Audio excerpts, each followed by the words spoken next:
भैरवामा आज बुधबारदेखि दशैं सस्तो बजार सुरु भएको छ।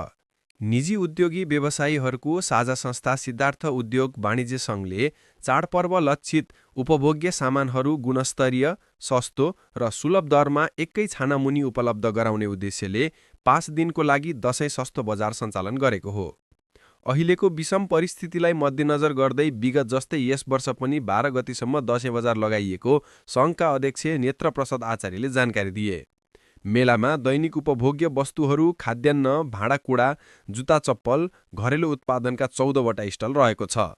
उपभोक्तालाई सबै चिज विशेष गरेर दशैं र तिहारमा चाहिँ उपयोग हुने चिजहरू, विशेष गरेर खाद्यान्नका वस्तुहरू सबै पाइन्छ। यहाँ चामलदेखि लिएर चिनीदेखि लिएर तेल, दाल हैन, अनि त्यसपछि गएर हाम्रा विभिन्न चाहिँ फ्याक्ट्रीका करेन्टका कुराहरू छन्, रिया रक्षाका कुराहरू, धेरै चाहिँ उत्पादनहरू यही एउटै चाहिँ तपाईको के त भन्दाखेरि यो छानामुनि हाम्रो सिद्धार्थ उद्योग वाणिज्य सङ्घको हलमा सबै चिज आम उपभोक्ताले जे खोजेको छ, विशेष गरेर दशैं र तिहारमा चाहिँ चाहिने खाद्य वस्तुहरू, त्यो सबै चिजहरू यही ठाउँमा उपलब्ध छ र यसले चाहिँ सुलभ र तपाईको सस्तो हिसाबले चाहिँ हामीले उपभोक्तालाई दिने उद्देश्यले यो चाहिँ मेला आयोजना। स्वदेशी तथा स्थानीय उत्पादनको प्रवर्धन गर्न सङ्घको हलमा नै बजार सञ्चालन गरिएको छ।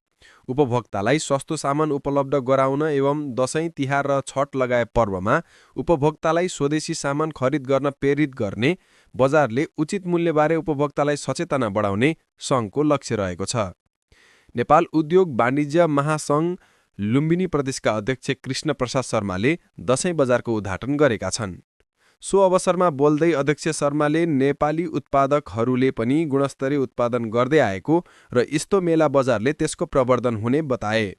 सबै उपभोक्ताहरूलाई जागृत गराउन खोजिएको के नेपालमा पनि नेपाली उत्पादनहरूको पनि राम्रो सहज सुपथ मूल्यमा प्राप्त गर्न सकिन्छ भन्ने खालको एउटा जागरण गर्न खोजिएको। नेपाली उत्पादकहरू पनि राम्रो ब्रान्डमा आफ्नो उत्पादनहरू बजारमा परिष्कृत गरेको छ, तर हाम्रो बुझाइ के छ भने होइन, नेपाली उत्पादन कामै छैन भन्ने खालको त्यो बुझाइ भएको कारणले बाहिरको भन्दा पनि यहाँका उत्पादनहरूको गुणस्तर पनि राम्रो छ भन्ने हिसाबले पनि त्यस्ता यो सस्तो बजारमा एउटा हामीले सस्तो भन्दा पनि गुणस्तरयुक्त चिज हो, तर सस्तोमा पनि यही प्राप्त हुने चिज इन्डियाको बजारमा गएर किन लिन जाने, किन सीमावर्ती पारी गएर लिने भन्ने हिसाबले जागृत गर्नको लागि त्यसले ठुलो महत्त्वपूर्ण भूमिका खेल्छ भन्ने हामीलाई लागेको छ। तर यहाँका सभ्य नागरिकहरू, यहाँका महत्त्वपूर्ण उपभोक्ताहरू कमसेकम एकचोटि यहाँ आइदिनु भयो भने यहाँका हरेक वस्तुहरू, यहाँ उत्पादन भएका वस्तुहरू यो राम्रो रहेछ, गुणस्तरयुक्त रहेछ, हामी सुलभली जानु परेन, पारिवटी ल्याउनु पर्दैन भन्ने खालको सचेतना पनि जागृत हुन्छ भन्ने कुरा हाम्रो बुझाइ हो। त्यसले गर्दा यस्ता मेला, यस्ता सस्तो बजारहरू पनि ठाउँ ठाउँमा हरेक हाम्रा चाडबाडहरूमा हामीले देशभरि नै गरिरहनुपर्छ जस्तो हामीलाई लाग्छ।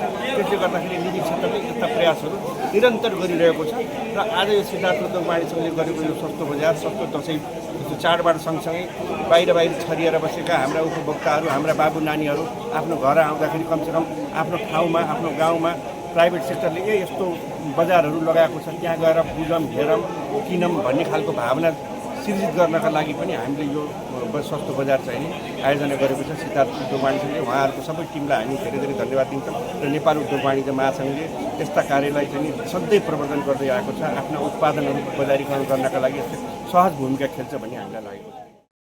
2011 सालमा स्थापना भएको सिद्धार्थ उद्योग वाणिज्य सङ्घ रूपन्देहीले स्थापना कालदेखि नै यस क्षेत्रको आर्थिक विकास तथा व्यावसायिक प्रवर्धनमा निरन्तर क्रियाशील रहँदै आएको छ। भैरवाबाट दैनिक लुम्बिनी कर्मी मोहम्मद हबिबको रिपोर्ट।